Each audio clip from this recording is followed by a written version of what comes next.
How you doing, guys? Legion of Love. We are back with another show.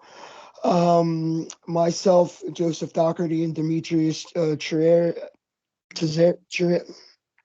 what's your last name? I always have trouble with it. Hilarious, yeah, but I don't give a fuck. Call me whatever you wanna. And we have Caligula, Calstone, back for one more time, or however many more you want to come on. Cal, how are you today, brother? Good. I'm doing really good. It's a good day. Thank you for having me on. Awesome. So that being said, myself, Demetrius, or any of the guests will not be held responsible for any misinterpretation of any information presented here. It's the responsibility of the listener to know what they are consuming. We are making this podcast in the name of education. So today we're going to talk about the dark side of Shiva. We're going to talk about lokas, kalas, portals of all kinds. It's worthy to note that portals are going up all over the world at a record pace, and the veil has never been thinner. There's more people practicing magic, and more sorcerers are getting more and more efficient at opening portals. And like I said, the veil is getting thinner. So it's a good time to learn and study magic. But today we are concentrating on Shiva, the dark side of Shiva. Cal, can you tell us anything about what you know about Shiva or his dark side? Well, we can actually go back to ancient times, like super ancient times. We can go back to like I always point to the Sarasvati River, which they say is a mythical river, but it was a real river. Like we have satellite imaging now that shows that this river was a mighty river that used to flow, and then it dried up and it shifted, and the civilization became what's called the Indus Valley civilization. But before the Indus Valley Harappan civilization, we had the Sarasvati River civilization. And that's where the original Vedas say that the sages landed and composed those Vedas. And that's where Rudra comes up. So Rudra is the original understanding of who Shiva is.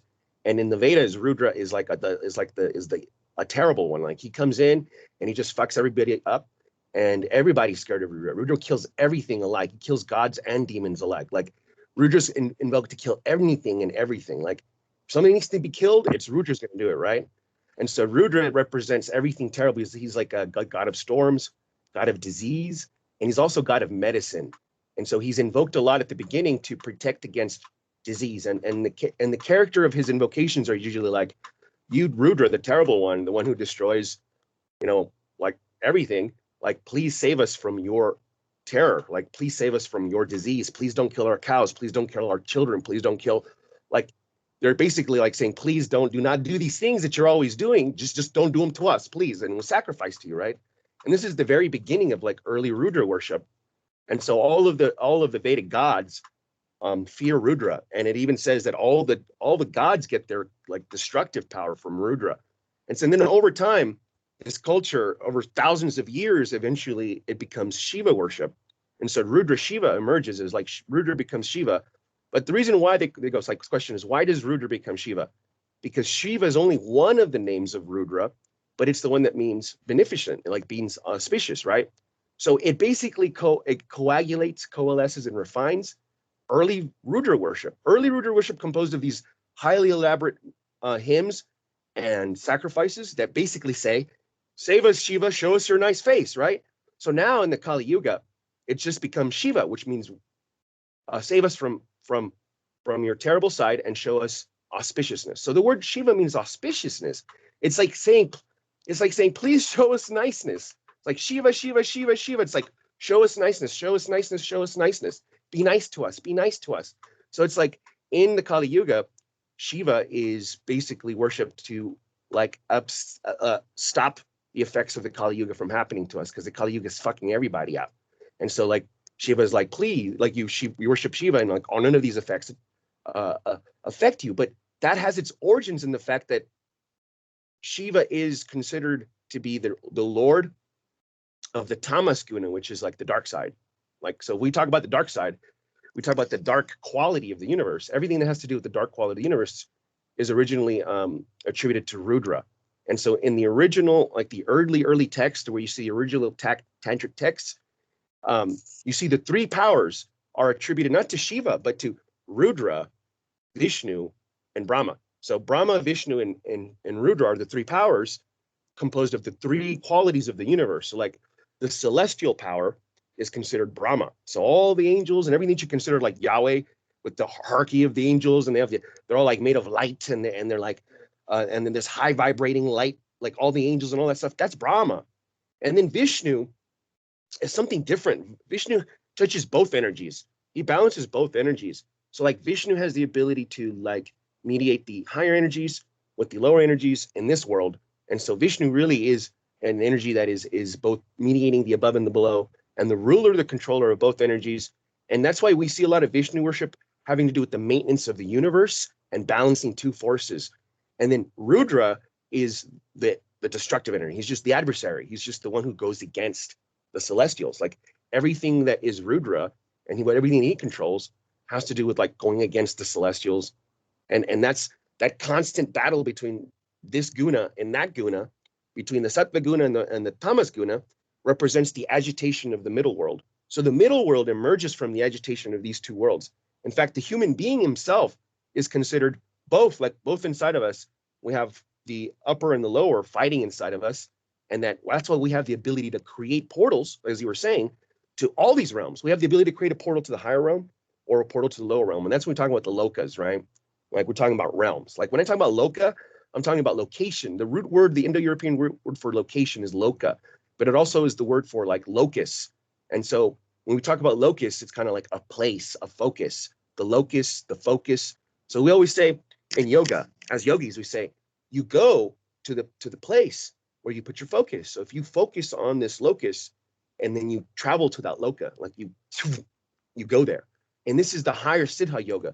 This is where you're not using a Vimana, you're not using a spaceship, you're not building yourself a UFO and using its engine to go through the lokas, through its interdimensional. You're using your own power as a multidimensional being to turn your body into like a Vimana. This is a Vimana. This is a spaceship. And so the yogis are like, through this concentration of the self, we can transmute this body and go to the lokas. And through astral projection, we can get a taste of that. Through astral projection, we leave the body and we go to the lokas. We can also do it in the dream realm. We can do it in the dream realm. While we're dreaming, we can open portals much easier to other realms, which are lokas. And so the lokas are separated by quality of consciousness. This is what we're talking about, the gunas. Like gunas are the qualities of this whole one reality, because there's only one reality. And so all of these beings are existing in like slivers of this consciousness that is slicing itself according to the consciousness, because it's like exists with like. And so here in this middle realm, we human beings have the ability to work with all energies. Like that is the one beautiful thing about being in a human body, is that you guys can work with all energies of any and every loka, right? So Shiva in this Kali Yuga, he functions as a beneficent individual, as an auspicious individual, because everything is in the dark, right? Everything is in the dark already. Shiva is the light. And because he's the light, what does that mean? That means that he actually is the controller of the dark. That's the only reason why he can be the light in the dark, because he's actually the controller. So he's like, here's the light, and I'm going to make sure that this light that you're being given, none of the dark forces around you touch you while you focus on this stuff. But other than that, he's the one fucking everybody up. He's like the lord of the snakes, the lord of the demons, the lord of the ghouls, of all the lokas and the lower realms. That's definitely assigned to Shiva. And during this Kali Yuga age, when you talk about Rahu in your chart, right? You're talking about Rahu. Rahu is the ruler of this age. No other planet in your chart is a significator of what's going to have your destiny in this particular age than Rahu. Rahu in your chart, the black dragon, specifically about your destiny in this realm at this time, because the black dragon, who is Rahu, is the ruler of this world, who we consider cognate with Kali, who is not the goddess, but like the general who has been assigned as the lord of darkness of this realm. So in a sense, like we can consider Shiva to be like, as Rudra, to be like Satan, right? And then we have all of these generals that work under Shiva, including like Shukra. Shukra is Venus and is considered one of the highest generals under Shiva, like even considered as an adopted son. So Shukra in this understanding is kind of like Lucifer, right? Lucifer has all these powers, is beautiful. All the powers associated with Venus is associated with Lucifer, is associated with Shukra. So like this pride that you're talking about, this illustriousness of Venus that's in your second house, Venus is exalted in the second house sometimes, can be, because Taurus is the ruler of the second house, and Venus rules Taurus. So Venus in the second house is very well favored, is a good placement for material gains in this world, right? There's another place Venus is also well placed, right? But this, I'm just bringing this in because what does Lucifer do, right? Lucifer brings us wealth in this world. It brings us renown. All the qualities are usually associated with Lucifer, are associated with Venus, and they shine in certain placements. When Venus moves to certain houses in certain placements, that Luciferian quality becomes more prominent in the sense that we understand Lucifer. Now, when we go into ancient times, the qualities of astrology and a Shukra, like Shukra is a very interesting character because Shukra is like somebody who is very pious, who belonged to the gods in the heavens. And there comes a point where he gets tired of the arrogance of Jupiter, gets tired of the arrogance of Indra, gets tired of the arrogance of Brahma. So he gets tired of the arrogance of basically the hierarchy of the heavens and decides, you know what? He goes, fuck you guys. I'm going to Earth and I'm going to join the Asuras and I'm going to help them wage war against you because you don't fucking deserve to be gods. And so Shukra willingly comes down to Earth and takes the side of a great demon lord called Mahabali. And so he becomes like Mahabali's like second in command, and he becomes the guru of the demons. And so all the demons start getting this teaching of immortality. And this teaching of immortality changes the tide of the Asuras. Like now the Asuras are being resurrected. They're learning how to heal themselves. They're coming back from the dead. They're raising themselves back from the dead.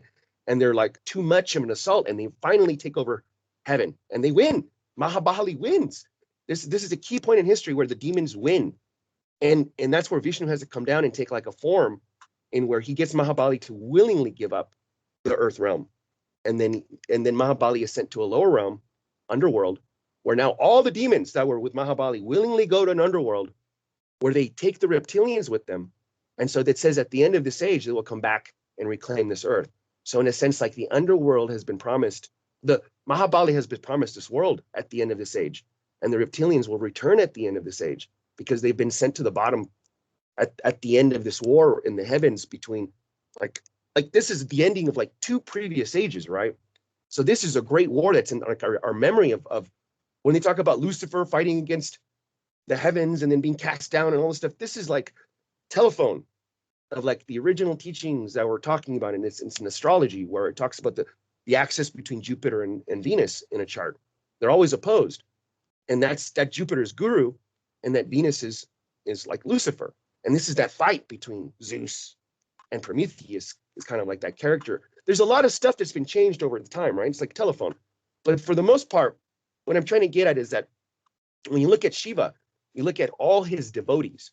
He has Ravana, he has Mahabali, he has Shukra, all of these great lords in time. They're all great devotees of Shiva. And Shiva always grants the demons power. Whatever the demons want, he gives it to them. In fact, all of the problems in the Puranas happen because Shiva gave somebody a power. It's like they become Shiva devotees for a long time, and then they ask for some ridiculous power, which is like, you know, I want to be able to be immortal, but only be killed if somebody has a fork up their ass while the moon is red. And it's like, that makes it impossible to kill them. But then like a god descends and like figures out how to make the moon red and how to make the guy put a fork up his ass willingly through a trick. And he dies, you know, and it's like, it's always ridiculous like that. Where it's like Shiva, there's even a point where there's even a story where like Shiva gives this dude the boon to like kill whatever he touches with his hand. And then he wants to touch Shiva and won't kill Shiva himself. And Shiva's like, whoa. And he starts running. And Shiva's like running away because he gave this guy this boon. And the only way they trick to kill him is that Vishnu comes down, turns into a woman, and starts playing like the Simon Says dance with him. And she starts dancing and he starts mimicking her. And then she touches herself like this, and he touches himself, and he kills himself because he's. The mythology is outstanding. I love Vedic mythology. It's incredible. It always shows that the root cause of a demon's like his what he wants to do, and then how he gets destroyed is always connected with the wish at the beginning. It shows always that the wish is connected to his destruction, and that's what characterizes a demon, right? An asura. But I think this is like a later thing that changes, right? When you look at the original history of Ravana, who was considered to be like the great demon lord, who had all these demons under him, like his desire to please his people was so great that he literally took over the heavens and imprisoned Saturn. Like he took Saturn, he put him in his prison underground. And so what happened was every person in Ravana's kingdom had a golden house. Nobody was poor. Nobody died. There was no disease. There was no age. Like everybody in the kingdom was immortal for a long time because he had imprisoned Shani, and Saturn couldn't like mete out death, mete out disease, mete out anything. There was no bad karmas being handed out. There was nothing being handed out. So there was like nothing. And so everyone was like, everybody in Ravana's kingdom was like, yeah. But everybody outside of Ravana's kingdom was like, this shit's not natural, bro. This is not natural. This like things should die, you know? And so part of the whole thing why like the worship of Hanuman gives favor with Saturn is because like Hanuman flies over to Ravana's island and he lands, and while he's doing just like reconnaissance, he sees Shani like locked up in the dungeon, and he's just like, yo, I'm just gonna let you go. And he opens up the cage and lets him go. And then he's just like forever grateful to Hanuman. And he's like, anybody who worships Hanuman automatically gets favor with me. So if you ever want to like mitigate the effects of Saturn, Hanuman worship will do that. Like that's how we understand. Like when you go to a Vedic astrologer and they're like, oh man, your Saturn's fucked up. They're like, oh, well, if you do some Hanuman shit, like if you go to Temple of Hanuman and give some feeding to Hanuman, this, and you do a Hanuman yagna, you get like the relief of your Saturn placement in your chart. That's how all this astrology and the folklore are connected. All this stuff is worship is actually trying to mitigate astrological effects. A lot of folk worship is connected to like going to an astrologer, and they'd be like, oh, well, you need to go to this god and worship them for this reason because you fucked up like this. And they'll tell you how to fix it. I had an ex-coven mate who he was on shrooms, and in his stupor he started mocking Hanuman, and Saturn cursed him. The consciousness of Saturn cursed him, fucked him over really good. He had to do a whole bunch of things to set that right. So yeah, that the connection between Hanuman and the consciousness of Saturn is that's a legit thing, and it carries over all pantheons. So it's weird because Hanuman worship also develops positively the Mars energy, right? So if you have Mars issues too, that also helps with that. So like I always recommend people who want to do bodybuilding or want to develop their body to do Hanuman, like worship Hanuman. He'll give you strength, he'll give you skill and everything, all those qualities that Hanuman has, they'll come into your body and you'll be like, oh, powerful. Because Hanuman's extremely powerful. I love Hanuman. He's considered an incarnation of Shiva. So what is in the scripture, he's considered an Amsha avatar of Lord Shiva, which is like a partial manifestation of Shiva himself. And that's what is considered Hanuman. See, the dark side about Shiva is that he controls the dark, because in reality, and then this is a really difficult thing for people to understand, that in reality, this world that we're in right now is made of the dark, right? Like in the Bible, originally it says that that we're born in sin. And so I'm going to give you a really interesting understanding of that, is that the original meaning of the word sin related to the moon god. Now, at one point, there was no moon. There was no moon. There was no moon for a while. Like when we first were created in this world and there was a sun, there was no moon. There was Saturn and the sun, and there was a golden age, and there was no death. And then death appeared. And then there was death. And then there was more death until death started becoming accelerate. So the lifespan of our beings here is decreasing. We're at 100 years now, right? But it used to be 1,000, then it used to be 10,000, and then it used to be 1,000,000 years.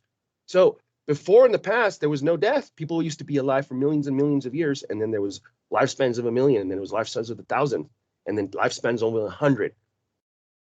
yeah, if you get it fucked up with Saturn, you're in trouble. So why the guy was doing all these austerities to Hanuman took mercy on him, and he ended up being a Hanuman devotee, and it all worked out right through the austerities. And like I said, Like, I don't know. Like it seems that people taking mushrooms and doing dumb shit is like becoming really prevalent.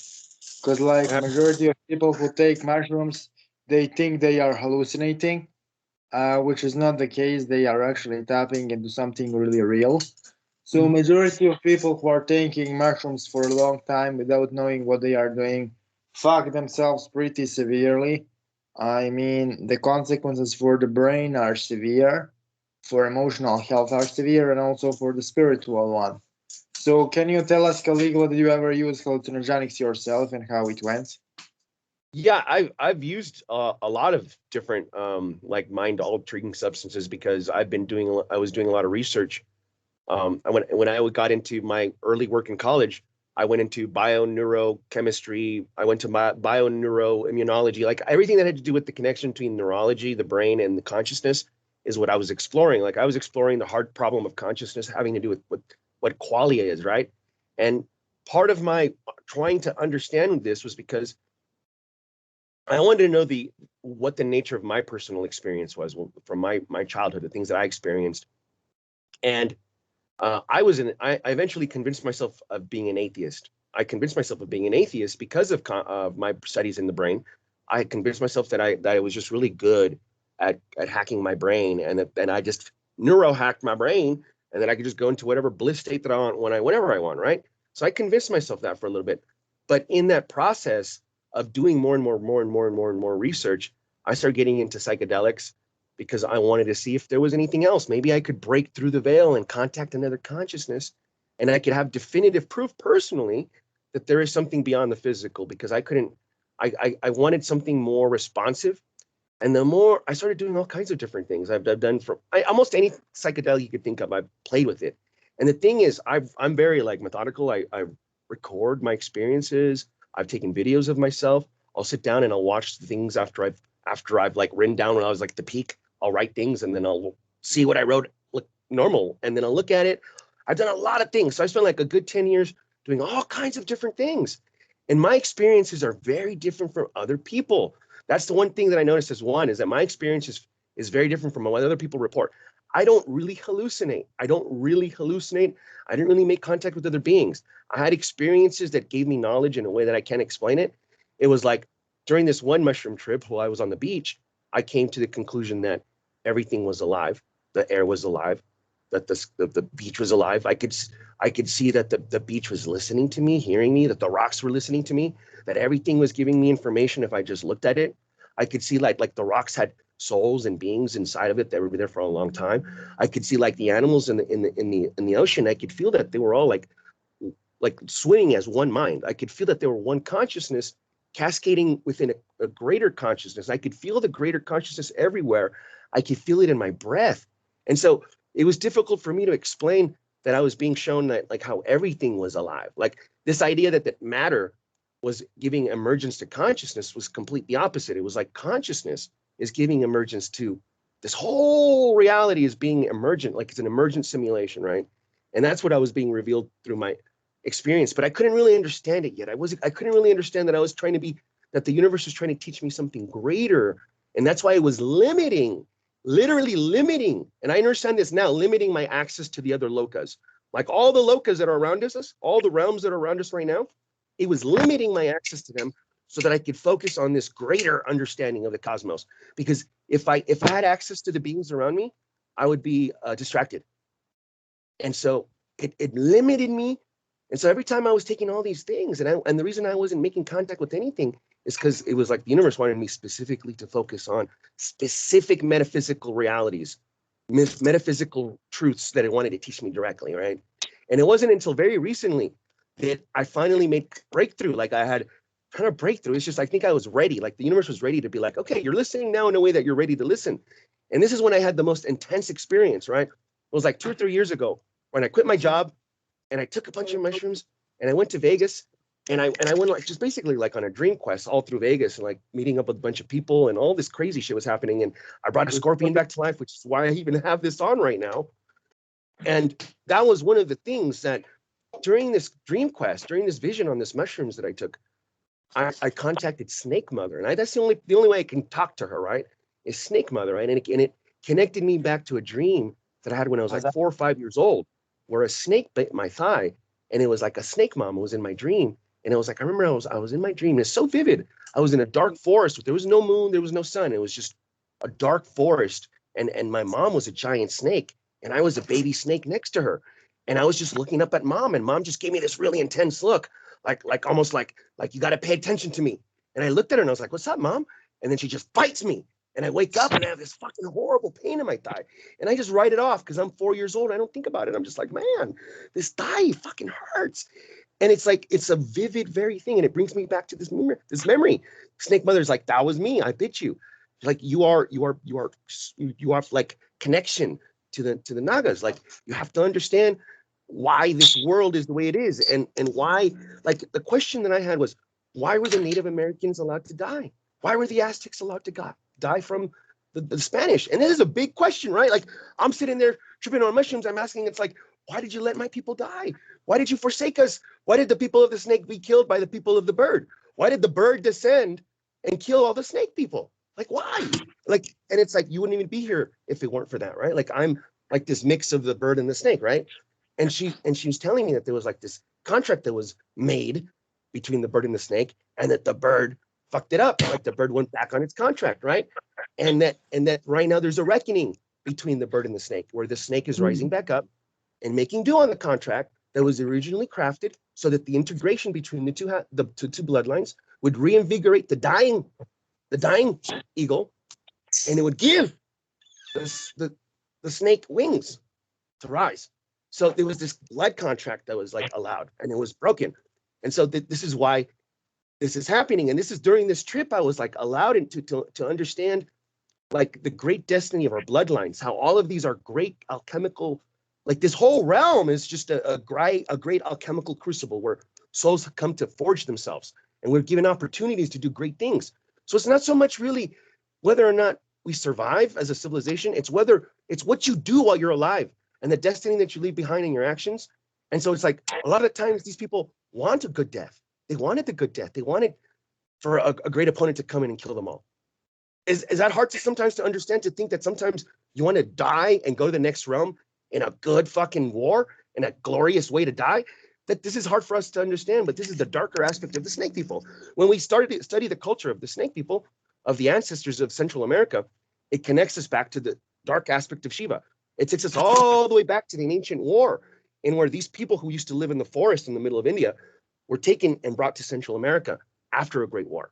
After the Mahabharata war, the Krishna people burned those great forests, and the snake people of that forest were transported to Central America.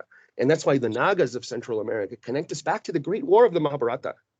This is why, like, when they asked me to do ancestral work, I was like, okay, let's connect back to, and I was given all this insight into understanding. That's why, like, for me, my use of psychedelics has always been kind of like to do work, right? And during that trip, mushrooms is where I connected with this great, like, snake spirit of the land. And that's just where I started to see her everywhere. Like, she was in the subway, she was on the streets, she was guiding me home, she was taking me wherever I needed to go, like wherever I needed to go. She was there everywhere, just like taking me. Like I could see her scales and everything. Like just in this whole reality is her shimmering scales. This whole reality is like a shimmering on the back of her scales. And this is what it talks about in the Vedas, in that the Sheshanaga, that this great serpent on the top of its head carries all the lokas. All the lokas are on the top of Sheshanaga's head. So at the bottom of all the lokas, the pillar of reality itself, rests the super giant snake lord, who is basically generating this reality with the prism of its scales. And so like this, like we could consider it the demiurge. And we talk about this in our Kashmir Shivam as well, is that the ruler of this reality is like this snake form of Lord Shiva, who is like this black snake, this black dragon who is generating this realm on his skin, like on his scales. Like the shimmering prism of this simulation are the reflections of the light on his scales, which is said, right? And so that's why when you see Shiva and he has this Vasuki on his neck, and Vasuki's like right there, like this, right? And so it's like showing that this world, which is ruled by this cosmic serpent, is one with Lord Shiva. You know what I mean? It's like it is being carried by Lord Shiva. This whole realm is being carried by the Lord himself. But the snake represents all of the lokas. See the spine. Man, I don't explain this, but it's like from the bottom of your spine to the top of your head is all the lokas in miniature form. There's little portals all through your spine, all the way down. So every portal to every realm, from the underworld, which is in your ass, to the celestial realms, which is the top of your head, there are portals. You can speak to the divine beings in your head, and then your asshole is like a portal to the hell realms, to like the lower realms of like decomposition and dissolution. And we even talk about that in like the inverted Kabbalah, where we show the clip off, or what I call the Kalipots, where you have a downward extension of the energy going down into the reverse order, just like how you excrete shit out. It's the same thing, right? Like we're talking about an inversion of the energy, but everything exists in a giant recycling, like a torus of energy that comes down from the bottom to the top, right? Demetrius, did you hear that? The Kali pots? That's Yeah, I heard it. So guys, brilliant. like this is interesting because the guy I had a reading with also talked about Vasuki and how he is technically related to Shiva and Vishnu, both of them. But I didn't know that Vasuki is actually also the serpent around Shiva's neck. Yeah, Vasuki's the serpent around Shiva, right? And see, this is where the mythologies cross over, right? Depending on what tradition you follow, you're going to have different versions of the beings. See, this is why I keep talking about how you have to pick a tradition and follow it. If you don't, you're going to trip over all the different associations that every tradition does. Like you have certain powers assigned to one being, and then in another tradition, different powers assigned to a different being, and you're going to trip yourself over if you're not following the same system. That's why I'm like, it's nice to look at all these different systems, right? But at the end of the day, if you want real progress, you want to stick to one system until you master it, and then you go to another system, and then another system, and then eventually you can create a thread between all of them once you've mastered all of them, right? It's more of a thing where it's like, once you understand what is being said at the core of everything, you'll see all of the systems kind of trying to say the same thing, and then you'll appreciate why you have to stick to one system, like why you have to stick to that path, because each path is like its own plant that blossoms its own way, and it requires water and nutrients in its own way, right? And so it's very difficult for us to really talk about how to get to certain places because we're always mixing these things, right? In the Vaishnava system, which is purely where the Vishnu is the supreme personality of Godhead, right? And this takes us to a completely different way of looking at our theology. See, normally Hinduism is considered to be not monotheistic. But in reality, if you go to the original teachings, at the core of the Vedas, it says there's only one God, one being, but it manifests itself in all of these faces. And so the Trinity emerges from this one being. So the Trinity, the three heads of this one God, are Vishnu, Brahma, and Rudra. But we go, who is the original face? And depending on the sect that you belong to, you're going to say, oh, well, the supreme personality of Godhead is Krishna. That's they're Hare Krishnas, right? And you go to another part of India, and they're like, no, we're not like the Hare Krishnas. We are Vishnu. We believe in what's called Para Vishnu, Para Supreme Vishnu, right? We don't believe in Hare Krishna. We don't believe in this Krishna stuff. We're like Vishnu, but in his supreme form. You go to another sect, and they call it Para Brahman. Brahman, but Para Brahman, right? So in Shaivism, in Kashmir Shaivism, there's Para Shiva, Supreme Shiva, right? So Supreme Shiva has to be distinguished between Rudra. Rudra emanates from Supreme Shiva, right? So Rudra is like a lower emanation of Para Shiva. Para Shiva is the supreme that creates Vishnu, Brahma, and Rudra. And this is why we get mixed up, because when in this same system, if Para Shiva is the supreme in this system, then that makes Vasuki the same function as Sheshanaga in the Vaishnava system. And this is where people get mixed up. They try to mix these two systems, and they don't realize that Vasuki is doing the same thing in the system of Shiva as Shesha is doing it in the system of Vaishnavas. And so it's like, I'm just going to say that sometimes the Vaishnavas try to relegate Vasuki as a member of Shiva's court within their system, and that works within their system. But in our system, the Kashmir Shaivite system, we see Vasuki as being like the lord of the Tamasguna in the same way that Rudra is. Like we think of Vasuki as being Rudra, almost the same being, because Vasuki's controlling the Tamasguna. He's controlling the manifested world. He's the lord of his realm and the lord of reality. And so we assign the same attributes as Sheshanaga, but as Vasuki is. He's sitting on Shiva's neck. If Shiva is supreme, then Vasuki is second. So, according to the ancient Deva cults and the cult of Angra speaking of crossing currents, Manasa was slated to originally marry Shiva, and Shiva rejected her. So she got all pissed off and ended up wrapping herself around Angra Ahriman.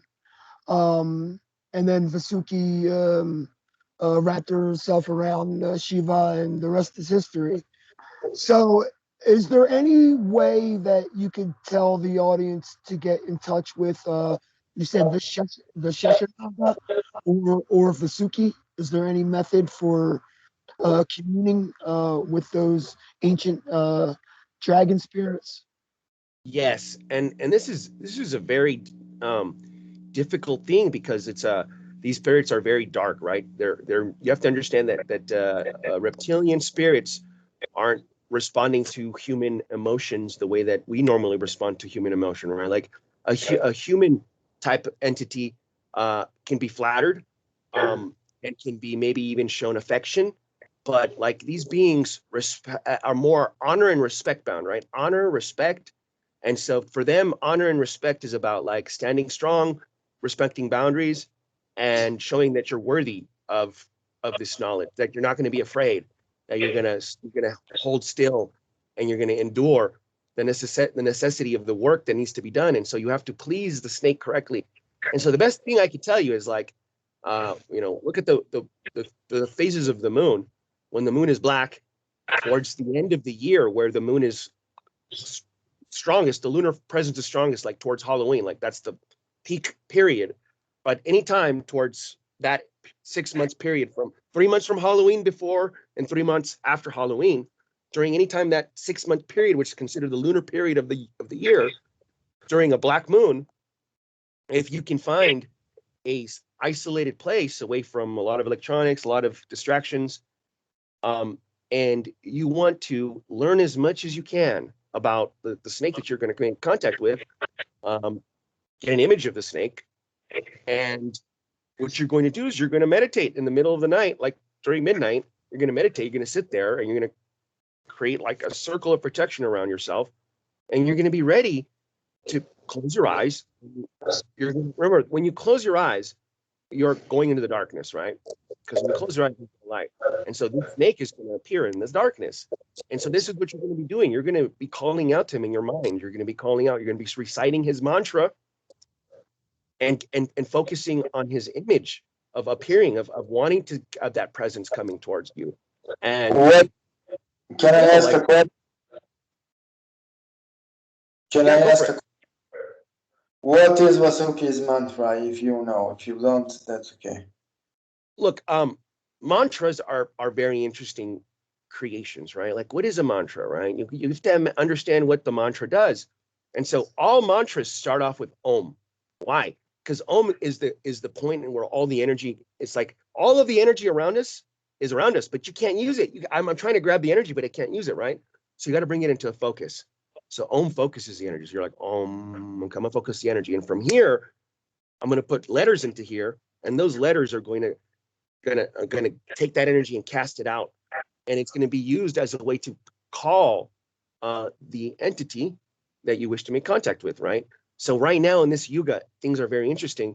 This process used to be more difficult, but now you can get away with having an image of Vasuki.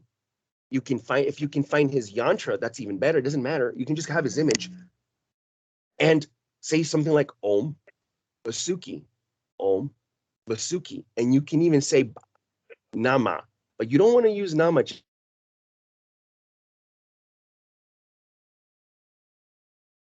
We're having a little bit of difficulty. Caligula, are you still there? Okay, let me pause this recording until we get him back. No, because like it will make entire, so we can talk until he appears. Okay. This is like a sign that this is really interesting coincidence. I got urge to contact Rahu, heavy urge today to There he is. contact He's to back. contact Rahu with a beam. Did I get cut out? Yeah, you cut out for about a minute and a half. Oh It's man. okay, it's okay though. Not your fault. Well, I was saying that when you make contact like Om Basuki, there are a lot of mantras you can find on the internet, right? And each mantra will have what's called bija mantras. Those bijas change what the energy does, right? So if you're not careful and you're reciting a mantra, you don't really know what the bijas are for. You could fuck your shit up, and you don't want to do that. So that's why a lot of the times I'm just like, look, you can in this age, if you have true honest desire, you have to understand why you have this desire for. What do you want to make contact for? What are you looking for? Are you looking for knowledge? Are you looking for a wish? Do you want to make a contract? Do you want to what, right? All of these things you have to consider. But other than that, like Om Vasuki can be enough. The very word itself, Om, and then Vasuki, and the image, the intention of wanting to make contact with Vasuki is enough, because that's how this world works. Like you have realm crossing power. Like you are within yourself, you have all of the realms, and you can connect to any loka. It's all about intention, really, but this intention has to be pure, like purified. This is why a lot of the times we're like, look, you got to do all these rituals to prepare yourself. What we're doing is we're purifying intention. We're purifying, and we're showing that we're really, really intent on making contact with our consciousness, with this being. So in every which way that you can make contact with Vasuki, you can start making contact with Vasuki right now. You can start talking to Vasuki right now. You can start reading about Vasuki. You can take his picture, put it underneath your bed when you go to sleep. And just before you go to bed, talk about how you want to talk to Vasuki, how you want a visitation, how you want to know more. This is really interesting. So when I started working with Shiva, before I became a Kali devotee, I had a period when I worked exclusively with Shiva without Kali. That was important. I was instructed to do that. And I worked with Shiva and with Pishacha Mayalakan and Ashura Kalanami at that time. So those three spirits. And then after I started working with Kali later, and then I started working with Lavaliangati Saman and Pishacha Mayalakan. Okay, I worked with Mayalkan for entire time, but then I shifted Kali instead of Shiva, and shifted Lavali and Gatisaman instead of Ashura Kalani. But when I worked with Shiva, I didn't knew that the cobra around Shiva's neck is Vasuki. But I was instructed to have a ritual in which the cobra from the Shiva's neck have beaten my aura, and then what happened is my entire aura was like ignited on fire, like white, bright fire, and I felt enormous astral pain. And after that, I had my first experience of this reality beyond the illusion. So, how this reality looks beyond the illusion, the spirals of light, the chaotic movement of energy, the infinite colors of the astral world. But it was a really, really real experience. And I felt the entire world spinning. Everything was spinning around me. This realm we see didn't exist. And now I know that the cobra around Shiva's neck is actually Vasuki the Great, the Lord of the Nagas, and that I already kind of made a contact with him. However, there is so I actually met him twice in reality. The second time when I was started working with Kali, and so the giant serpent came in front of me as a king of the Nagas, and I was told that it was a king of all of the Nagas, so it was definitely Vasuki because there are no two Vasukis. But this time, There's a lot of kings of serpents. There's like stacks within them, because the hell realms, like Vasuki's like the most powerful one, but then they stack upwards. And so like you can go to this layer of the hell realm, and there's a king of Nagas there. And there's different kings of Nagas, but Vasuki is supposed to be like the supreme one, right? Like the but great. I am talking about the king of all of them. I was told by Kali that he was the king of all of them, and I, I had a feeling I, that I met him before, but I didn't know how and why. Now I know when I actually met him, but this time he came in a really terrifying form of like giant snake with many heads, and I felt enormous hatred coming from the bottom of my feet, enormous dark negative energy, and I had the strong urge to curse one person which wasn't deserving of harm, and I resisted the urge. But right now I kind of understand how to contact Vasuki. So the way I contacted the guy is you call Shiva, and then you ask Shiva for his cobra to bite you or to speak to you, and then it will happen. Like it will just come from his neck up to your, and it will speak to you. And also, when you repeat Om Namah Shivaya long enough, Shiva's energy enter you, and you will literally feel the cobra entangling your neck. Yes. So now I know that cobra is Vasuki, and now I also know the essence of mantra yoga in a tantric path. Because if It gets cobra more are complex. It gets more complex. Like the more you study the letters, the more you study the theory of the letters, the more you understand what's going on, because the letters themselves holds the entire metaphysics, right? So we say that the first letter, which is A, is Shiva, and then from Shiva comes all the letters and Shakti, and so all these Shaktis are his powers, right? So when we talk about Vasuki, we consider Vasuki to be one of his powers, to be considered part of the Shakti of his Tamasguna. So that's why Kali, who is the queen of the Tamasguna, she's actually rules over Vasuki, if that makes any sense. so I She's was, makes sense. It completely fits into my experience. but listen, I was under the impression that Manasa and Vasuki were female. They're because Manasa was supposed to marry Shiva, and he ended up being with Vasuki. So I was always under the impression that see this is a very critical point in which this is a very difficult topic for me to talk about because I don't know how to approach it. This is actually something that I got banned off of Facebook right now. I got a 3-day ban for this very topic, which I'm going to talk about because this is a very sensitive topic that connects to modern world events, and it has to do with Afghanistan and what's going on in the Middle East, right?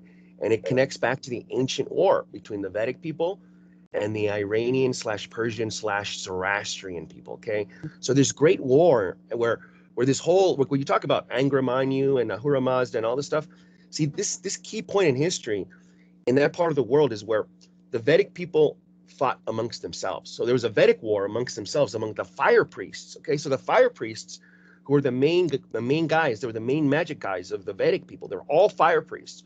All magic was done through fire sacrifice. Any kind of magic you wanted to do, you threw it through a fire sacrifice, right? So the main priests who are associated with the highest level, the highest caste, they're like considered. Imagine what the Jews are. Like the Jews are considered like the high caste.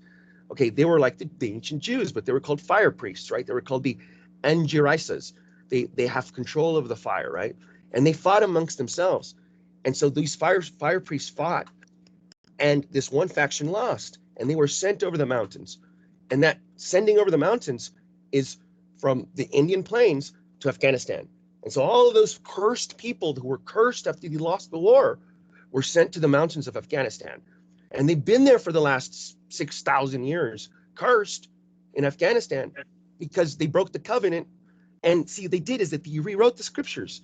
And this is the hard part for me to explain is that in their hatred of the Vedic people, they literally took the Sanskrit language and they defiled it. So Avestin is a defilation of Sanskrit, and Zoroastrian teachings are a defilement of the Vedic thought. That's why, like in the Zoroastrian teachings, all of the Vedic gods become demons. They become devas, and then so when we look at the word Angru Manu, what we're really saying is the angry mind. The angry mind. It says the Angru means like the fire priests who were mad. So the mad fire priests created a god out of the Asuras and called it the Ahura Mazda, which means the Ahura Maha Ishta Deva. It's a contraction of of that Sanskrit term, which means the supreme deity of the Asuras. Mhm. So this is why these ancient Zoroastrian teachings are literally a perversion and the original falling away from the Vedic. And this is why I have a hard time talking about this, because part of Shiva's work is to create these teachings. Part of what Shiva does is to make these people fall. So it's like in his own way, these people are worshiping Shiva by breaking away from the teachings, right? Like Shiva inspires heresy. Shiva inspires the wrong understanding, right? Like that's part of what he's supposed to do. It even says it in some of the older scriptures that part of what Shiva is meant to do is to create all these variations of teachings that contradict each other for the purpose of creating like confusion. Like one of Shiva's parts is definitely this huge proliferation of ideology and variation for the purposes of confusion, and that's part of it, right? That's only part of it. So it's hard for me to be like, okay, Zoroastrians aren't completely good or bad. I don't reject this notion of good or bad. It's like in that's what I'm saying. If you stick to one system, it'll talk about qualities, right? So in the Zoroastrian system, it'll be like, oh, these beings have these shining qualities, and so if you stick to that system within its own understanding, it'll work. Within its own words, it'll work. It'll be like, this being that rejected us was cast out, and the good deal came to us in this way. And so everything about their stories are flipped. You can see how everything has been rewritten, and this is where the original change happens, and this is where the Persians get it from, and this is where the Jews get it from. So this is why when you look at the Jew scriptures, they sound just like the original Zoroastrian teachings, where everything was inverted, where everything was twisted. That's why if you look at all of the narratives that you find in the Torah are like exactly the narratives you find in the Zoroastrian teachings. Even I from agree even with you from the demons 100%. have been But there is transplanted. one thing which I have to say, which will probably get me a lot of hate. So, what is the left-hand path? It is the spiritual attainment to destruction, right? So, aren't Mujahideen or the Taliban left-hand path devotees of Muslim deity? Like they are elevating themselves in the eyes of Muslim deity through slaughtering the infidels. Isn't that the left-hand path attainment? Yes, it is. Left-hand So path can be defined in many different ways, but I'm with that. Why not? I'm with you. I can support that idea in its own way. Like if they came to my door, I will probably obliterate them mentally and otherwise. But I think that what they are doing is spiritually legit. Like they are legitimately obtaining spiritual power through doing what they are doing. Like there is no difference in me cursing someone for spiritual attainment and Taliban shooting someone. There is no difference between the two. It is the same act. It is the same thing, just in a different way. Like so that's what I wanted to say. And if you actually read a little bit and study a little bit, magic is heavily practiced in Afghanistan, and a lot of those Talibans are extremely familiar with esoteric teachings, especially if we talk about the leadership. So I personally think that Afghanistan specifically is much more complex situation than we give it credit to. Uh, the fact that somebody is at war with United States doesn't mean that they are dumb. And I don't agree with Taliban ideology, but I definitely can say that like what they are doing in many ways is legit spiritually and otherwise, despite the fact that I disagree with them heavily in every way. I disagree with that ideology completely. And I know that a lot of people will hate me for this, but I don't give a fuck. Uh, and regarding what you said, that division among the Rig Vedic priests on Ahura worshippers and Deva worshippers, which resulted in origin of Zoroastrianism, that's a really complex topic, and we need to kind of talk about this because you started the entire issue. So technically, we need to kind of understand that back in the day, what happened was Zarathustra created a religion, which created a division among those Greek Vedic, which fought among themselves. And That like, didn't happen until afterwards, though. That Zarathustra didn't happen until much later. Like it was the fight between the fire priests that created the division, and then Zarathustra, like Zoroaster, was like a reformation of the original schism. Like there must have been this one dude, right? There must have been this one dude, and I don't think it was a dude. I literally think it was a demon. Like I literally think a demon, like a being that has way more power than you and I, like some ancient fucking being that is like probably like 15 feet tall, who like was an asura himself, like sat down with his like team of like magician giants like himself, and like recreated Sanskrit and called it Avestan. Like sat there and like letter per letter modified the letters, modified word per word, changed the grammar. Because if you study Avestan and Sanskrit side by side, that you cannot come to any other conclusion that some intelligent entity sat down and purposely rewrote Sanskrit in a fucked up way on purpose for no other purpose than being mad at these people. There's no other conclusion. If you sit, you could sit there for like 10 years studying everything, all the archaeological evidence, collecting all of the things, you can collect all the original Gathas, and when you look at the way the Gathas are written, and you put them side by side, the Rig Vedic Kathas, even the word Gathas is a degeneration of the word Katha Upanishad. The Katha Upanishad is the original Upanishad that describes what the nature of the fire sacrifice is, how to build the fire sacrifice, how to build the hole, how to dig at the ground, how to put the bricks, how to put what kind of stuff to use, what kind of cow shit, what mantras to recite, everything that talks about the original fire sacrifices in the Katha Upanishad, right? So this is why the mad fire priests rewrote the Katha Upanishad in a bad way and called it the Gathas. And it's really a bad rewriting of these original teachings. It's like you can sit there and see it clearly that these mad fire priests who broke away from the original teachings rewrote all of these in a really bad way, like in a degenerate way.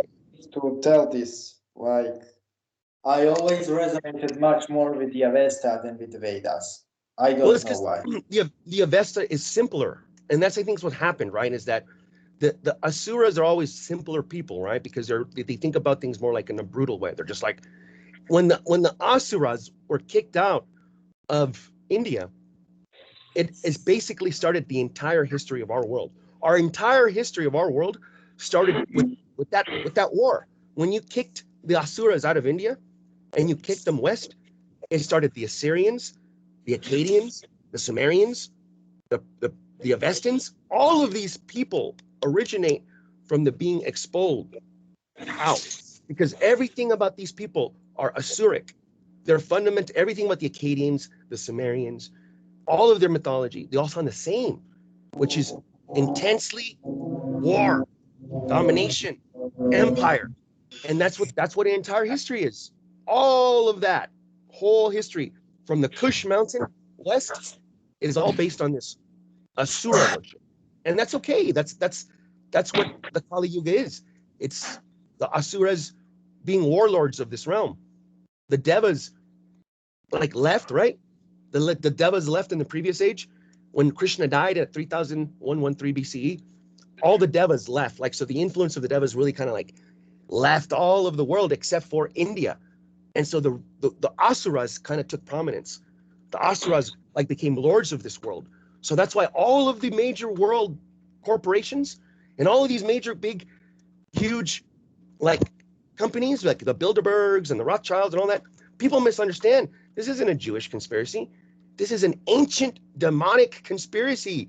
This isn't Jews or reptilians or like, no, this is ancient demons from a previous age, old ones who are still here in this realm, who control all the major corporations of the world. They guide all of the major world events. They are the old ones who continue to be, they were killed in the cataclysm, but they weren't given access to ascension. So they are still here and they influence us with their thoughts. And we use portals to communicate with them, and they manifest through blood sacrifice. That's why they need blood. So whenever we want to make contact with them, we have to offer like blood in its own way. But I don't want to say too much about how to do that because You could fuck the blood sacrifice up, right? But this is why everything in this realm is fueled by blood, because we're not really getting influence from the devas anymore. We've been closed off from the deva realms in a way, not completely, but in a way, it's like this realm is now a closed circle, where that's why the moon recycles the souls. That's why we have reincarnation. It's like everything in this realm has been closed off, but we don't care because we don't give a fuck about the higher realms. There's nothing in the higher realms that we want. Everything that we want as asuras is here or in the underworlds. In fact, the underworlds are like more opulent. So if you were going to be contacting Vasuki, it would be for something like reincarnation in underworld as a being in one of the better realms. Like there's a realm called Rasa Loka, which is a realm of pure pleasure. They say that the Rasa Loka has more beauty in it than the heavenly realms. There's more sex, more food, more drugs, more everything you can imagine, every pleasure that you can imagine. Yeah. And that's actually located, that center is located not below the feet, but it's at the feet. It's located at the feet, that energy center.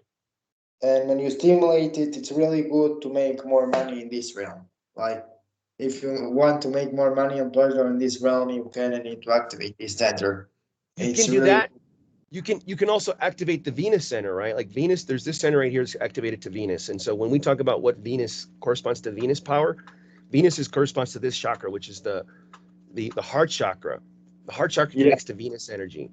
And so you can imagine the abundance of Venus like glowing through you. And that's how one of the meditations, if you can imagine like the Venus energy coming into your chakra and then glowing with abundance and then doing rituals on Friday. And this is what connects us to Islam. Let's come back to Islam, right? Islam connects us to Venus and the moon. If you look at their flag, it's the Venus star, the 5 Venus star, and the moon. So Allah is a combination of the planet Venus and the moon.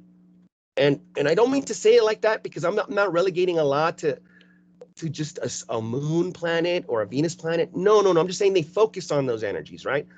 Allah, when you understand Allah, Allah is like its own monotheistic Godhead, its own understanding of the supreme being, right? Its own understanding.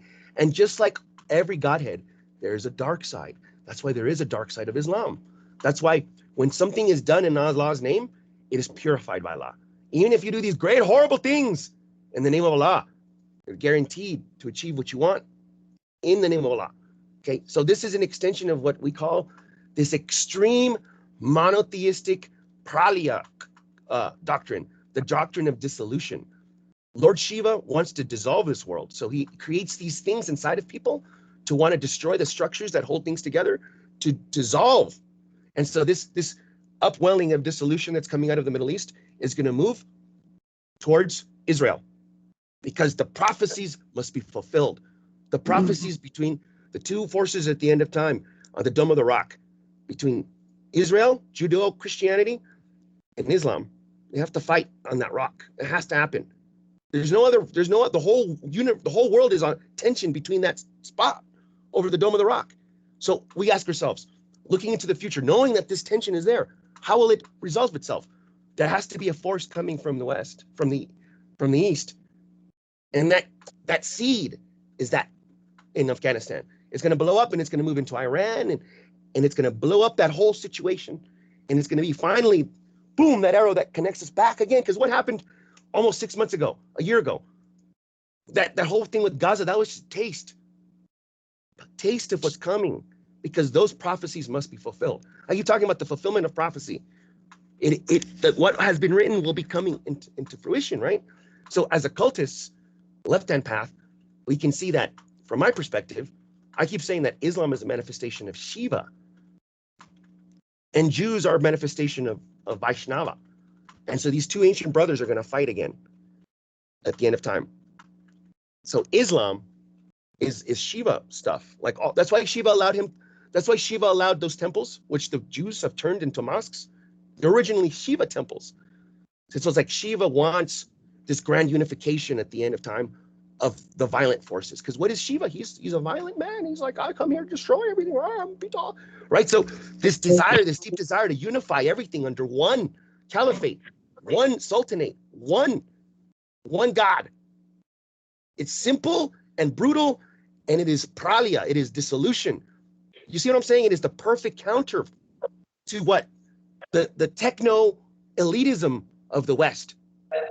That fits in with the legend of the Mahdi, the return of the Mahdi, the one religious leader that will unite all the factions, and there'll be prosperity for a time. Technically, the Mahdi will be the Antichrist, but you know all the legends connected to that. If you follow Islam, he's going to return. He's going to perform all types of miracles. There's going to be fitna like never before. The angels will descend with their swords out. Isa ben Maryam will descend with the pearls dropping from his face, and he'll chase the Dajjal around, and the devils will melt according to the lore. But I believe that we are in the end times now. But everything being equal, if anyone wants to connect with the spirit of Angra Mainyu, so it's Om Akalita Ariman, Om Akalita Ariman, Om Akalita Ariman. Repeat that, and you will commune with the spirit of Angra Mainyu. And see, this Angrimanyu Ariman energy, right, is very important because I believe it's the seed of the end of the world, right? Because at the beginning of this rebellion against the Vedics, we ask ourselves, okay, remember I told you the story about Shukra and fighting against Guru in the heavens, and how this started like a war in the heavens, and it kind of like has cascaded into our mythology over time, right? I believe this is connected to that. I believe that the pride of the fire priests inspired the fight. And so what we're really seeing is like the sins of the father, like the sins of the fathers, the sins of the patriarch create a world in which this anger, this rebellion is going to make a full return. Like in the beginning, you know, they were mad, and in the end, they're once again. And so what does it says that angry manu, if we look at it esoterically from my perspective, it's like it is the angry mind, right? The angry mind that pushed away from everybody. It was like, fuck you guys, you know, fuck your priesthood, fuck you that. And so that can be understood as like Shukra was an angry mind. He was an angry person who pushed away from the patriarchs and came down. And so a lot of times I ask myself, what really triggers the Kali Yuga? Why is it that there is a pushing away from the cosmic order? And maybe the cosmic order, like the guys at the top, they also become kind of blind. Like the gods and the celestials, they also lose a little bit of their capacity to see. So they get lost in their arrogance and they feel righteous about this. And so this is why it's almost even righteous to rebel. Like part of the Kali Yuga is that there's righteousness in doing evil. Does that make any fucking sense? Like, it seems like the end of time, everything's backwards and upside down. So it's like we're correcting a great thing by doing transgressive things. Right? Transgression is like part of the plan of pralia, of dissolution, and of handing out the karma that needs to be handed out at the end of time. There's all this karma that needs to be handed out, right? Look, let me put it like this. Nothing happens unless karma allows it. And so if terrible things can happen, it's because they need it to happen. They need it to happen, right? They need it. And that's one way of thinking about it like that, right? It's like if you can get away with it, it was because it was meant to be. If you're about to do something terrible and you can get away with it, it was because it was meant to be. And that's a secret doctrine at the end of time. This is like secret knowledge of the left-hand path. And when we start talking about the left-hand path from our perspective, from Kashmir Shaivite, see, from our perspective, we say, what is not legitimate? Shiva's in everything, doing everything. So what isn't legitimate? Like everything that is being done is legitimate in its own way because Shiva's willingly doing it in everything at all times.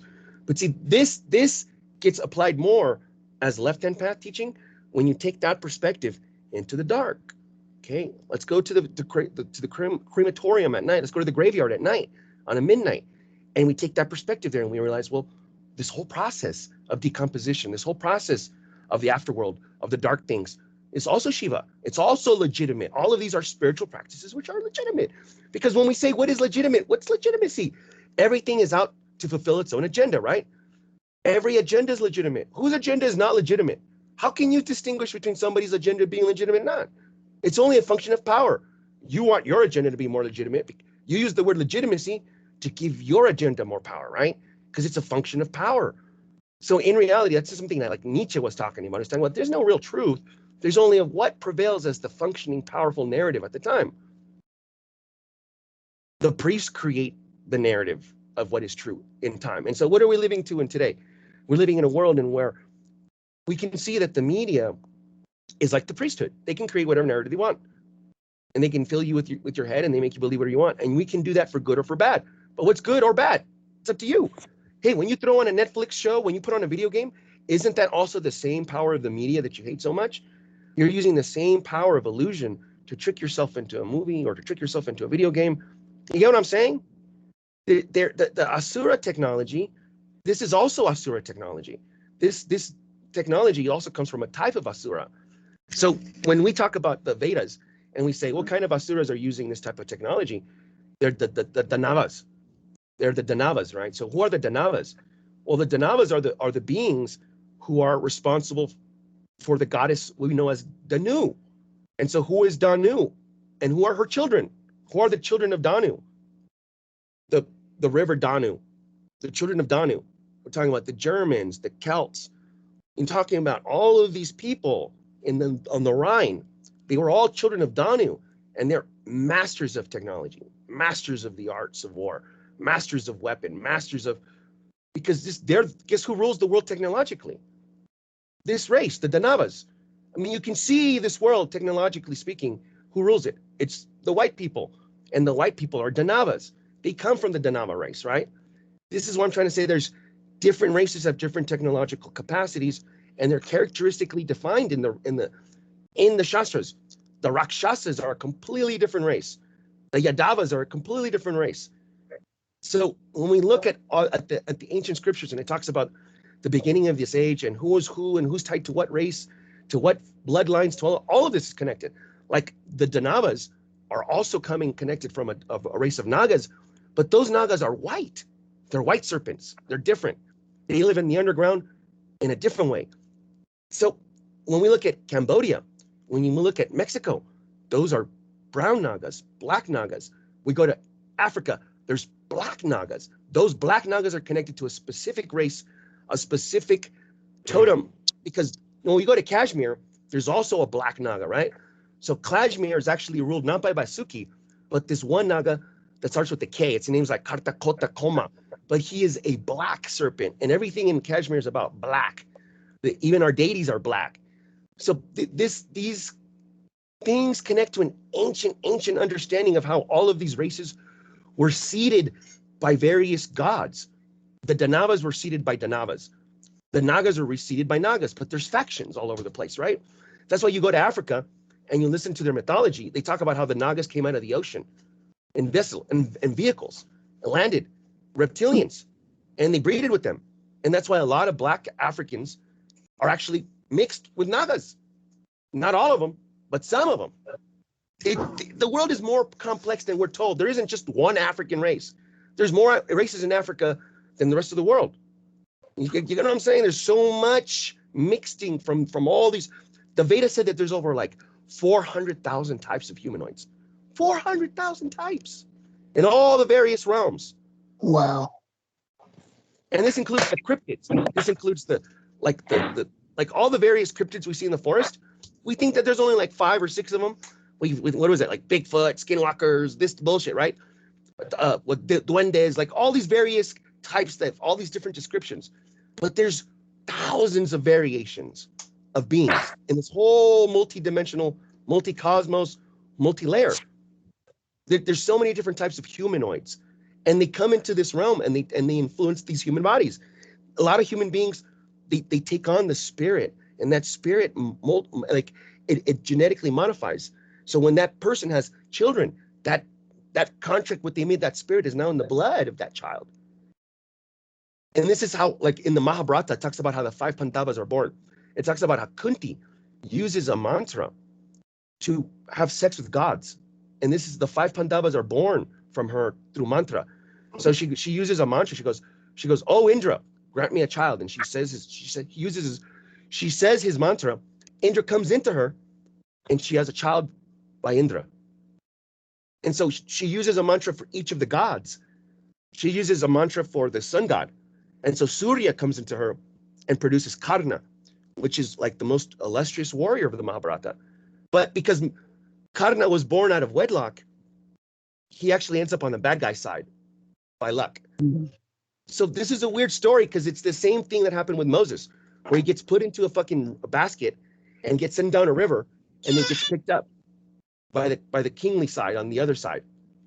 And so the Pandavas are returning to take their kingdom back from the bad guys after being exiled. So this once again talks about the same idea of the Jews being exiled from Egypt and taking their people out of Egypt. This is like a flipping of this Mahabharata story. You know what I'm saying? It's weird the way history is a hologram of itself. You see the same story over and over and over again being repeated. The Sargon had the same story. Sargon was born of a low woman, put into a river and sent down.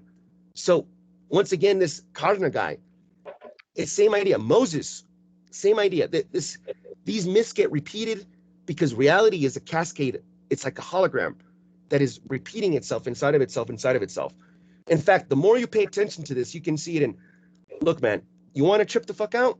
Start paying attention to your music and to all the words you see all around you all the time, and you're going to see they're all going to start connecting.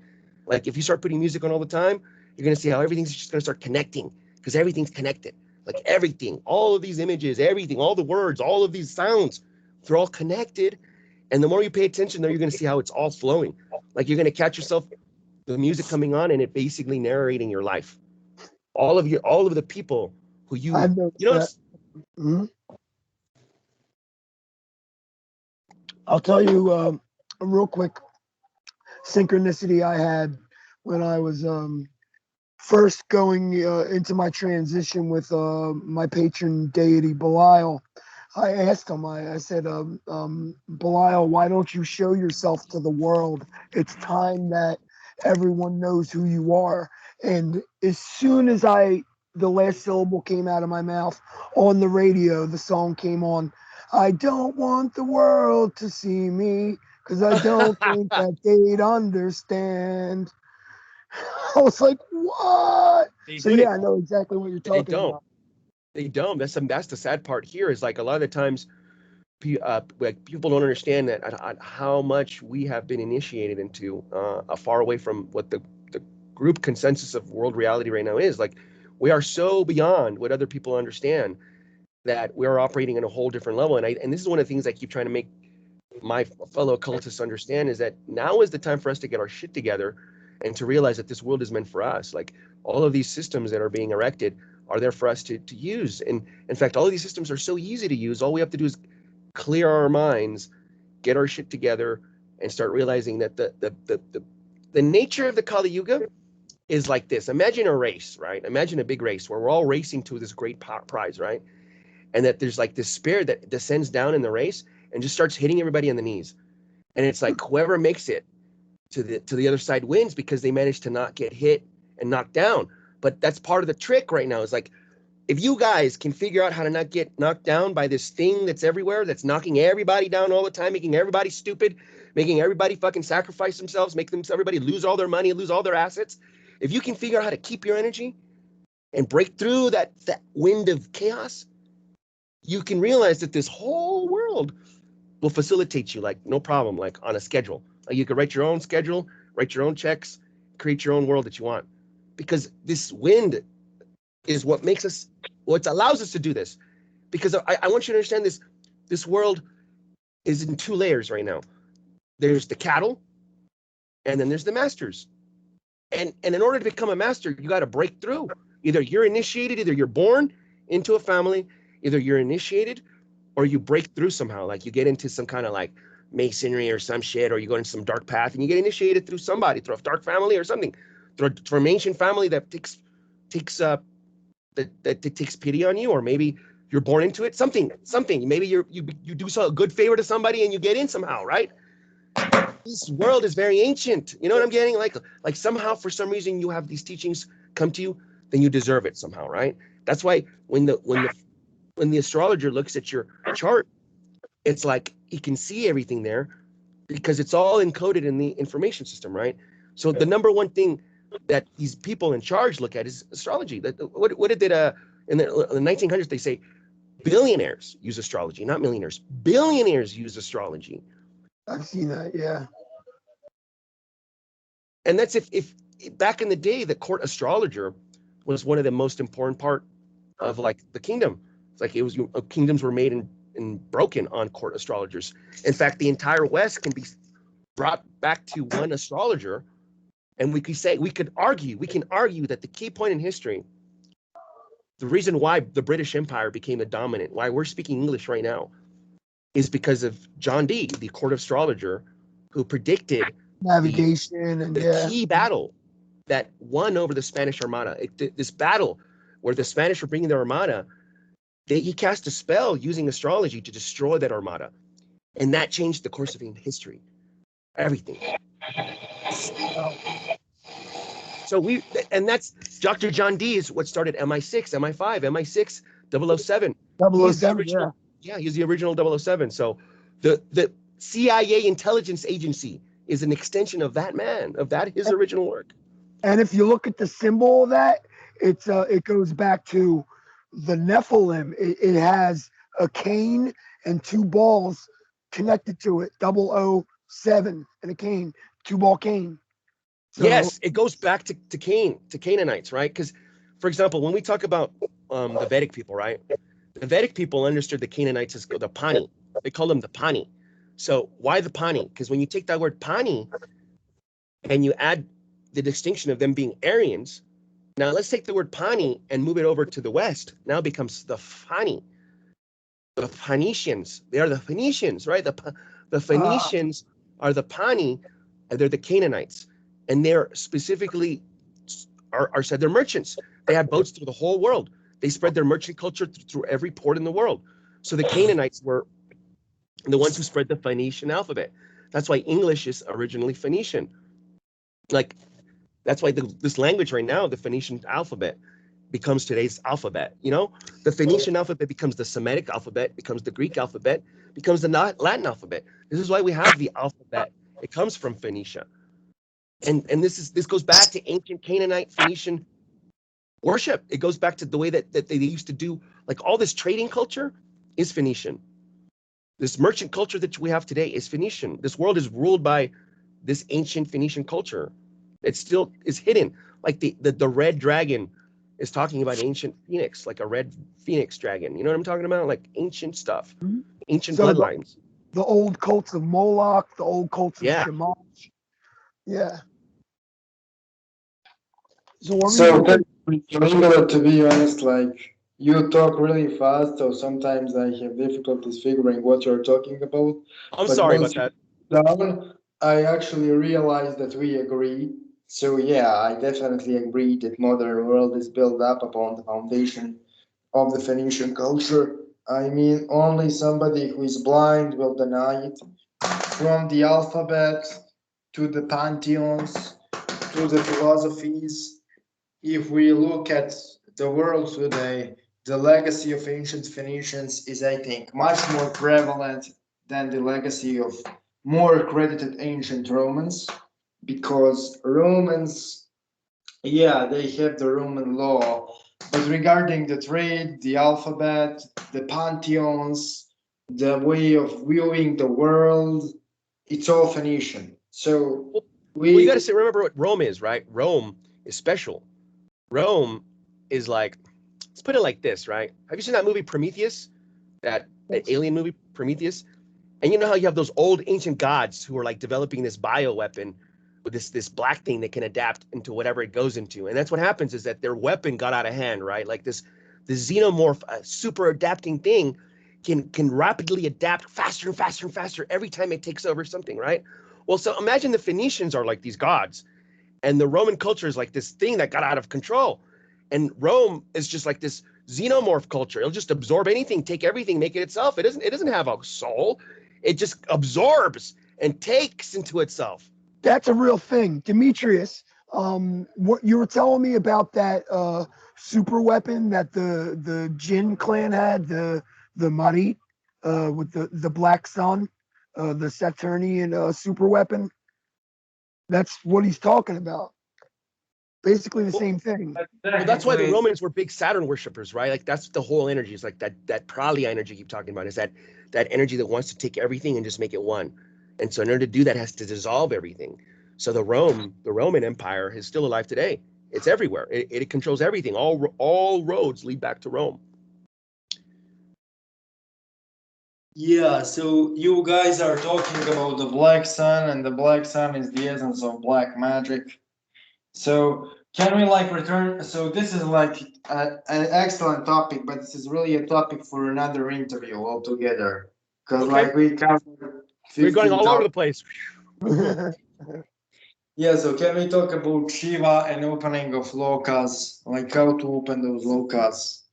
How to, Well, so how- the lokas, right? Like let's getting back to the lokas. The chakra system is based on the idea that that we have all of the worlds inside of us, right? We are a microcosm of the macrocosm, and this goes back to the creation of the world. Like this idea that in the beginning of time there was only one man, and that one man came into this world, and through that one man being the perfected man that controls everything, the whole world was emanated in microcosm of that one original man. And so all the worlds and all the realms have come out of that one man creating multiple versions of himself within himself, right? That one man contracts himself and becomes Brahma, Vishnu, Rudra.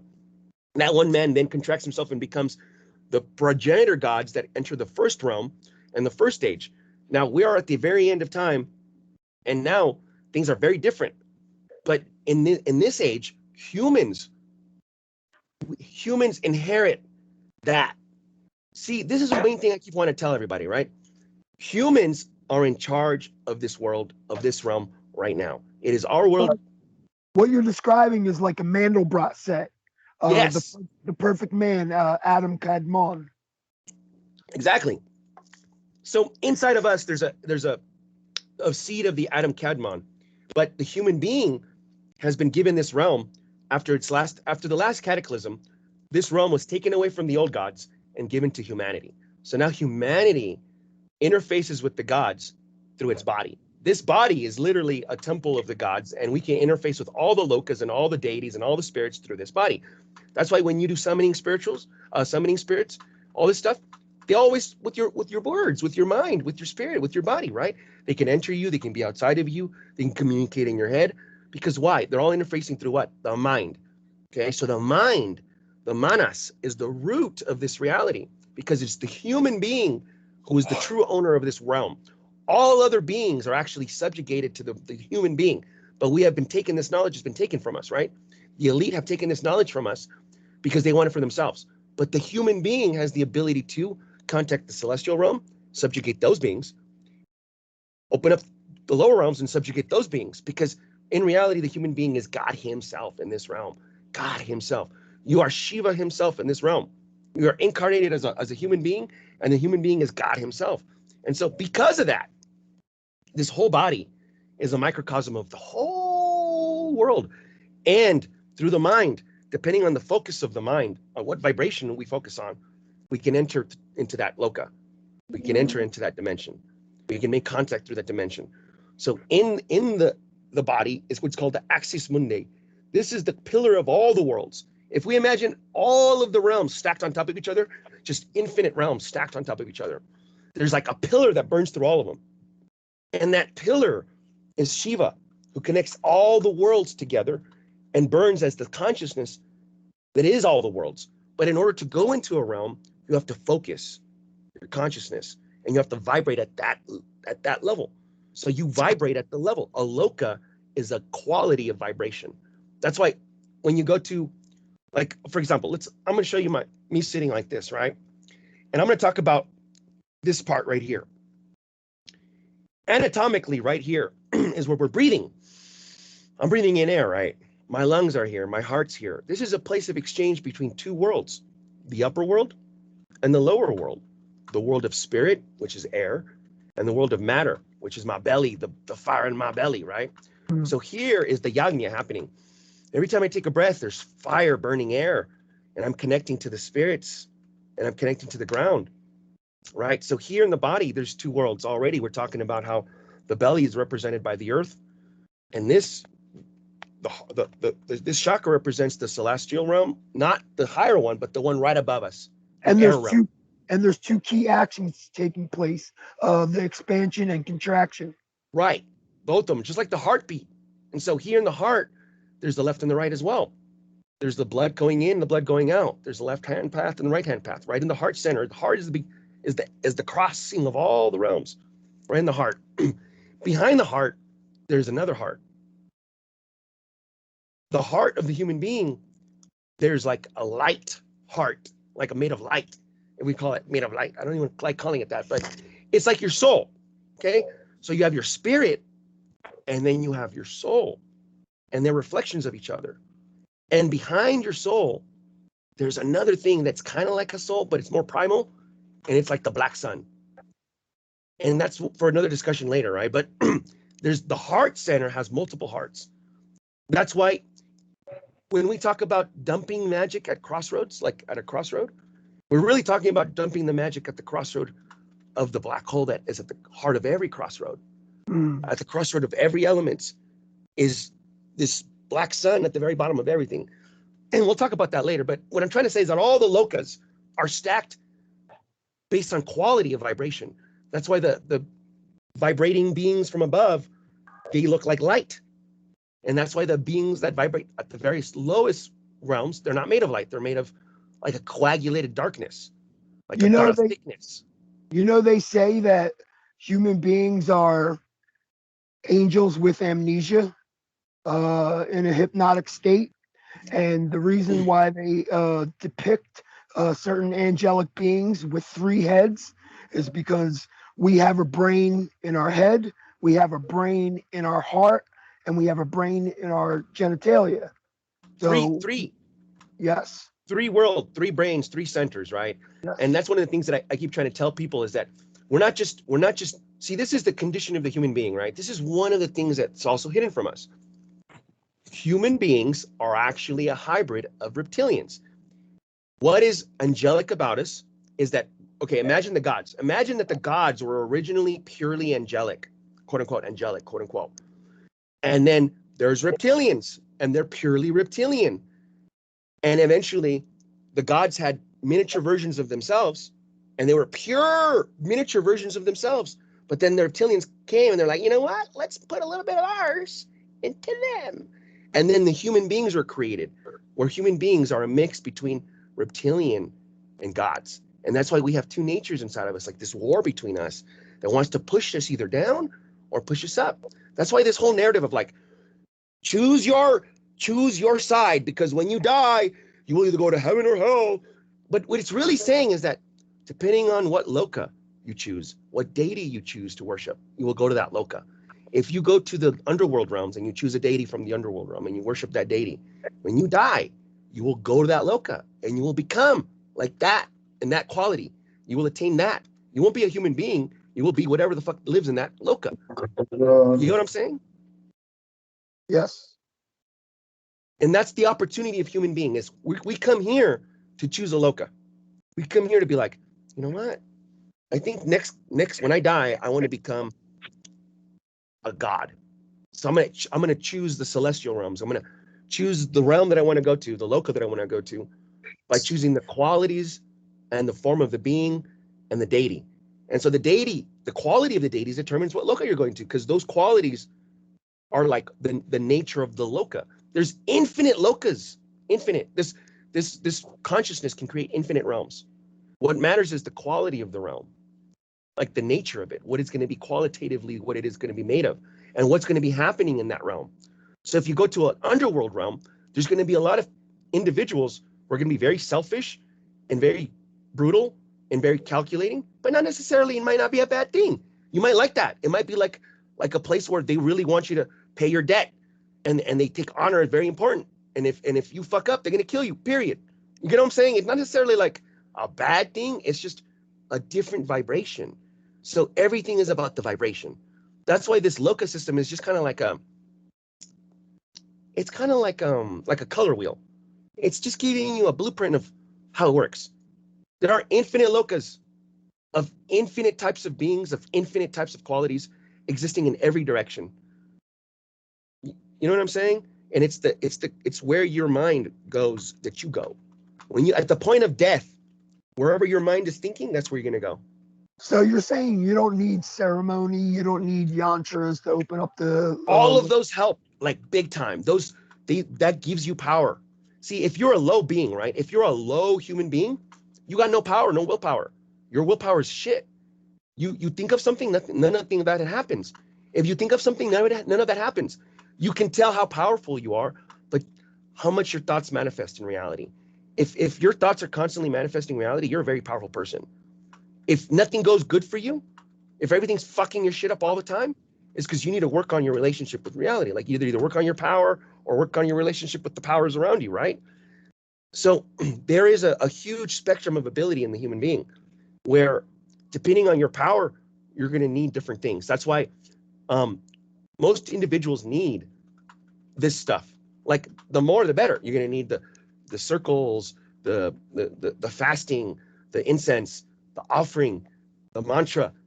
The respect of the ritual is more important than anything else. The respect of the items is more than anything else because it shows that you care and that you are coming from a place where the knowledge or whatever it is that you're asking for is sincere.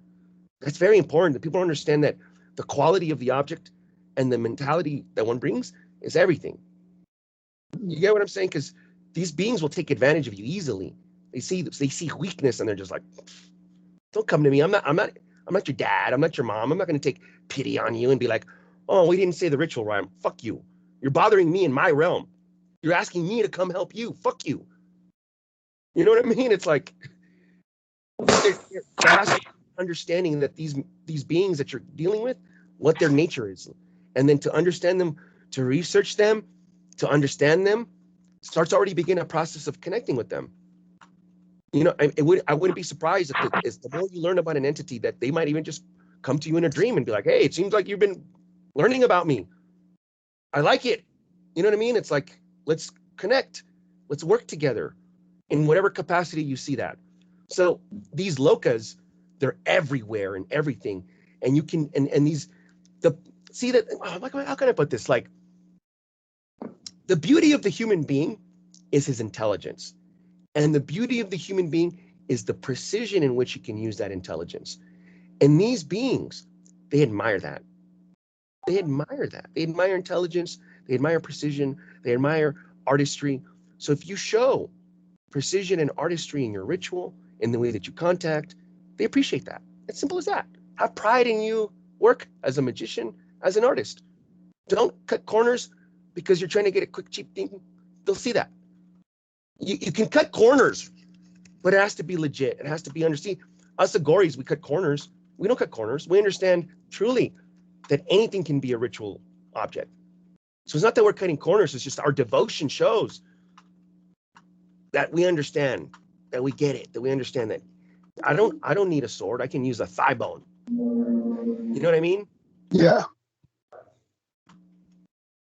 Fuck yeah. we got about 4 minutes left. Is there anything else you wanted to cover, Demetrius? So I want to say this. So I wanted to end this for and if we have more than if I need more than 4 minutes to say this because it is really important. But I don't want to disrespect. Kaligula literally repeated what I said today to another friend of mine. I agree with everything Kaligula said regarding devotion and understanding the nature of spirits you are working with. That's fundamental. Now, what I wanted to say is that in Hindu pantheon, the pantheon operates differently than Western pantheons. So in Hindu pantheon, during the true initiation with the devas or with Ashuras, Ashuras or devas, they come into you and they merge with you. And so you need to call that Ashura or that Deva every day and merge with them. And once you merge with them only one time, you need to continue doing it for a lifetime. You make an unwritten oath, an unwritten pact that you have to call them on a daily basis to merge with them. It is necessary. Otherwise, if you skip your merging sessions, if you skip your sadhanas, if you skip your rituals, it can destroy your life. Hindu gods are much more serious in oaths and covenants than Western spirits. What I also wanted to say is that Hindu gods are extremely powerful spirits, and they do not tolerate the lack of dedication. They will really, if you skip your sadhana, if you skip your ritual, they will come to you and they will literally start destroying your life until sadhana is reinstated again. So that's what I wanted to say regarding Hindu spirits. Because a lot of people receive Hindu initiations, they start doing yoga, and then they simply stop. And then they worry about why my life is shit. That's because you stopped your sadhana, you stopped your operation. And by merging with the deity, you forged an unseen and unwritten oath that you will do the following sadhana until the end of your merging with the spirit, which can take hundreds of lifetimes to complete. So I ask audience to be really careful about the devis and about the sadhanas because that's extremely important. I personally am not technically allowed to escape sadhana with Kali for more than a week. That would fuck me over completely because that's a really serious deal. And I am giving this warning to people out here because thousands and thousands of lives are destroyed because nobody tells them this. Initiations into Hinduism became like drinking Coca-Cola. So today I am drinking Coca-Cola, and tomorrow I will be initiated into Shaivism to repeat a little bit of Om Namah Shivaya, and next day I am going to watch pornography and forget about Shiva completely. That's not how Hinduism works. And that's why majority of those New Age practitioners who quote unquote do yoga have their lives destroyed because they do yoga for a little bit, sadhana for a little bit, and then they stop and then they do it again. And that's not how devotional work in Hinduism works. So you choose your Devi, you choose your main spirit. In my case, I chose Kali, and I have to do my sadhana every day. It doesn't matter. Am I tired? Am I drained? Am I fucked? Am I obliterated? Sadhana has to be done.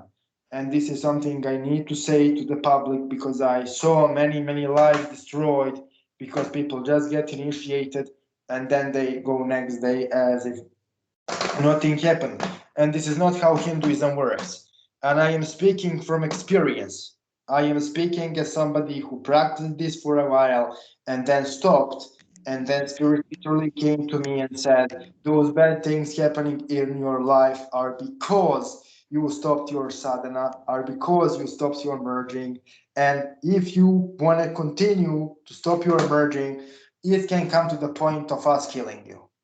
So I continued the sadhana, I continued the mergings, and my life returned to normal. My life is better now than ever before in almost all of the aspects. So that was the important message I needed to say for the end of this video. And I really need to once more elaborate that if you initiate in any form of Hinduism and if you dedicate to the Deva, you need to complete your dedication. You need to do it on a daily basis. And when you get initiated into particular sadhana, you are becoming a monk of that particular deity. So you need to take your sadhana with the seriousness in which Christian monks of the past and in some aspects of the present dedicate themselves to the Christian spirit. That's the level of devotion you need to have. And that's my closing word for this podcast. This hour and 45 minutes went by really fast. My dear audience, don't worry, we'll have Caligula back on if he agrees to come back on. Caligula, we'd love to have you back. I'll come back. I enjoyed this. I always enjoy you guys for sure. Yeah. And we could talk more about what you just said at the end there because that's very important, and that encapsulates the guru system as well. Why guru is very important. Caligula, where can the audience find you? Right now, I'm just on my Facebook page on as Caligula. You know, that I don't have a page up yet or doing anything yet. I'm in the process of really. I'm working on a lot of things, right? But they can just find me on my page. They can friend me, and that's it. And you know, they can follow me because sometimes I'm available and sometimes I'm not. You know, people, they friend me and they try to talk to me, and I talk to them for a little bit, and then I don't talk to them because I'm busy. I'm doing research all the time. I'm constantly in the scriptures and doing my sadhana, like all the time. Like, so, but I like talking about this because this helps me talk about the deepest parts of my research, which is like an outlet for my expression more than anything else. I need this to kind of like say it because I'm called to say it. So I enjoy talking to you. You are like a fucking gunslinger. You're like bam, bam, bam, bam, bam, bam, bam, bam, bam, bam. So, can you just spell out your name for the audience? So, was it like Caligula? Just it's kind of like Yeah, an it's a, awkward spell. you know what? Let me give you my exact Facebook. It's a Caligula, but with a V instead of a U. Loves. It's Caligula Loves. So it's Kali, like Kali, Kali, and then GVLA Loves, and none of the funky letters. That's just my address at the top of my Facebook. So Facebook at Caligula Loves, but with the V instead of a U and the G. And I purposely did that to make it hard to find me right now, because I'm not. I can change that. I can change that back to an O, and I can make myself easy to find again on Facebook. But right now I'm just kind of like laying low. I'm just doing a lot of work right now, and I'm not ready to really come out. I keep wanting to, but I'm being called to these scriptures and to really connect this last bit together, and then I'm ready to really kind of bring about, because I want to write something for you guys to make it easy to put all of these questions into one easy scripture where it's not complicated and it's free, because I'm done with this bullshit. I'm just, you know what I mean? I'm done with all these people always trying to. I don't mind. I'm not, there's nothing wrong with making money, but really, I just want people to understand what I'm talking about so that they can really begin a process of initiation that's going to benefit them. Like you were saying, people initiate themselves a little bit and then they leave it behind and their shit goes to, and no, it's because I think a lot of times people don't have the foundation or the surrounding backing to keep them going, right? That's why a lot of where I'm going to be going in the future is trying to get people to come live with me. But that's not until the future. Or Right. come live with me. Like, come, I'm building something that I want you guys to come live with me. That's my goal, is to build a place where all of you guys can come practice whatever it is you want to practice. So you don't, so you need a support system. And I would love to hear you guys talking about whatever it is, whenever you want. That's my goal, is to create a space like Atlantis, where all of these different types of people came together. As far as your name goes with the V, it's perfect. Yeah. Because it's there's symbolism involved in that. It means that you're receptive. It's the inverted triangle. It means that you're receptive. It could mean the Venusian energy that exudes from you. Also, if you guys want to support Caligula, he's working on a project. It's going to be a Bhagavad Gita, but from the perspective of Kali instead Yes. of Krishna. So if you Yes, want to and then support that project, you can find him on Facebook thank and you. talk to him about it. Thank you very much for that. No problem. So it's been awesome having you, and we'll see you soon, Caligula. Bless be. Thank you kindly. Om Namah Shiva. I love you guys. Thank you very much. Man. Demetrius, talk to you soon, and we'll Talk to see you you guys next soon. time. Bye. Talk to you soon, brother. Bye.